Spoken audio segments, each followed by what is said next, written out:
ষষ্ঠ শ্রেণীর শিক্ষার্থীরা আমি যারা ভিডিওটা দেখছেন সবাইকে স্বাগত জানাচ্ছি। আজকে ভিডিওতে আমি ষষ্ঠ শ্রেণী গণিত বইয়ের জ্যামিতিক আকৃতি গল্পের অনুসরণী 1 নম্বর অঙ্কের সমাধান করব, যেখানে বলা হচ্ছে দুইটা চিত্র দেখতে পাচ্ছেন। বলছে বাগানটির ঠিক মাঝ বরাবর আড়াআড়িভাবে 1 মিটার চওড়া একটি রাস্তা আছে। বাগানটি পরিসীমা কত হবে তা নির্ণয় করার জন্য সে চিন্তা ভাবনা করতেছে এবং সে চিন্তা ভাবনা করতেছে চলো রাস্তা দুইটির মোট ক্ষেত্রফল নির্ণয় করি। এখানে একটা বাগান দেওয়া আছে এবং বাগানের একদিকে একটা কি দেওয়া আছে, দৈর্ঘ্য দেওয়া আছে, আর এদিকে একটা প্রস্থ দেওয়া আছে। অর্থাৎ এই বাগানের দৈর্ঘ্যটা দেওয়া হচ্ছে 40 মিটার এবং বাগানের প্রস্থ দেওয়া হচ্ছে 30 মিটার। বলছে কি বাগানের মাঝ বরাবর আড়াআড়িভাবে 1 মিটার চওড়া একটি রাস্তা আছে। যে এখানে মাঝ বরাবর 1 মিটার চওড়া একটি রাস্তা আছে, এখানে মাঝ বরাবর কি 1 মিটার চওড়া একটি রাস্তা আছে। এখন আমাকে ও চিন্তা করতেছে যে বলছে যে চলো রাস্তা দুইটির মোট ক্ষেত্রফল আমরা নির্ণয় করি। রাস্তা দুইটির মোট ক্ষেত্রফল নির্ণয় করার জন্য তাহলে আমরা কীভাবে করব? প্রথমে আগে লিখবো হচ্ছে দেওয়া আছে বাগানটির দৈর্ঘ্য, লিখতে পারি হচ্ছে দেওয়া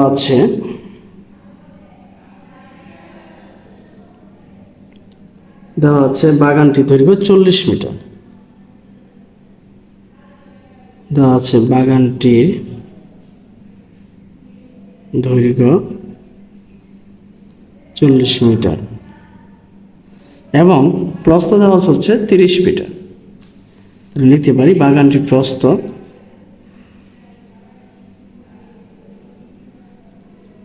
30 মিটার, দৈর্ঘ্য আছে এবং কি প্রস্থ আছে। এবার আমরা আয়তকার বাগানটি পরিসীমা বের করব। পরিসীমা আমরা জানি, পরিসীমা সূত্র হচ্ছে 2 × দৈর্ঘ্য যোগ প্রস্থ।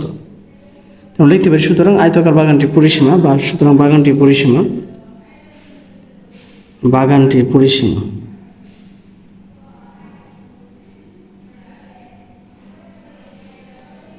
সূত্র হচ্ছে 2 × দৈর্ঘ্য যোগ প্রস্থ।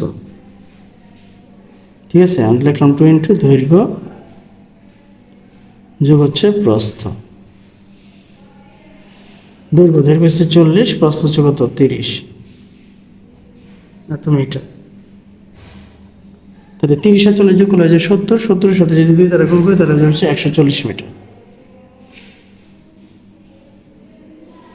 তাহলে পরিসীমা বের করতে পারলাম। এবার আমরা যদি দৈর্ঘ্য বরাবর রাস্তার ক্ষেত্রফলটা বের করি, দৈর্ঘ্য বরাবর এদিকে লক্ষ্য করো, এই যে দৈর্ঘ্য বরাবর কিন্তু রাস্তা আছে এখানে 1 মিটার করে এবং প্রস্থ বরাবর রাস্তা আছে 1 মিটার করে। তাহলে আমরা লিখতে পারি যে দৈর্ঘ্য বরাবর রাস্তার ক্ষেত্রফল, লিখব হচ্ছে দৈর্ঘ্য বরাবর রাস্তার ক্ষেত্রফল, দৈর্ঘ্য বরাবর রাস্তার ক্ষেত্রফল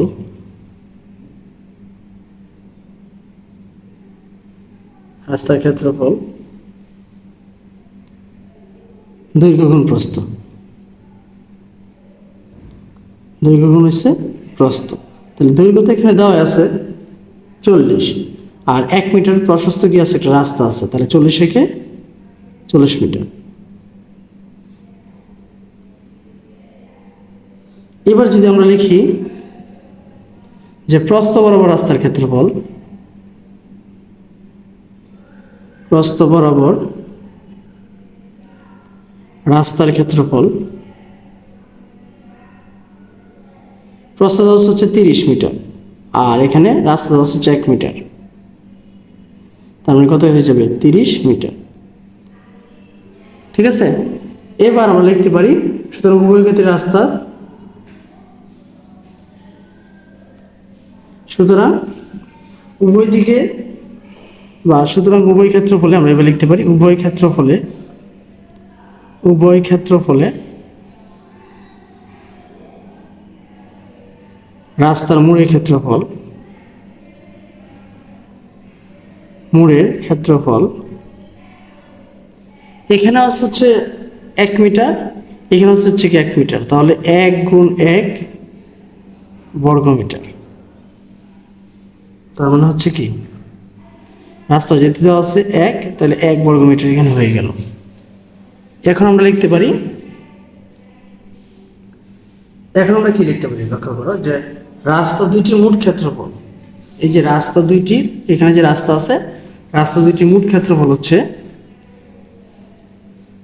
রাস্তা দুইটির মোট ক্ষেত্রফল রাস্তা দুইটির মোট ক্ষেত্রফল, একটা আছে 40, একটা আছে 30, এটা হচ্ছে দৈর্ঘ্য, একটা হচ্ছে প্রস্থ। এই দুইটা থেকে আমরা কি করব, শুধু খালি 1 বর্গমিটারটা বাদ দিব, যে দৈর্ঘ্য বরাবর ক্ষেত্রফল, প্রস্থ বরাবর ক্ষেত্রফল আর শুধু রাস্তার ক্ষেত্রফল, এটা যোগফল থেকে 1 খালি বিয়োগ করে দেব। তাহলে 30 আর 40 যোগ করলে হচ্ছে 70, 70 থেকে 1 চলে গেলে হচ্ছে 69, তার মানে কি 69 বর্গমিটার। ঠিক আছে, তাহলে রাস্তা দুটির মোট ক্ষেত্রফল আমরা কি বের করতে পারলাম, যে চলো রাস্তা দুটির মোট ক্ষেত্রফল হচ্ছে কত, 1 বর্গমিটার। সরি, রাস্তা দুটির মোট ক্ষেত্রফল হচ্ছে 69 বর্গমিটার। তো এই ছিল হচ্ছে তোমাদের বইয়ের 1 নম্বর অঙ্কের সমাধান।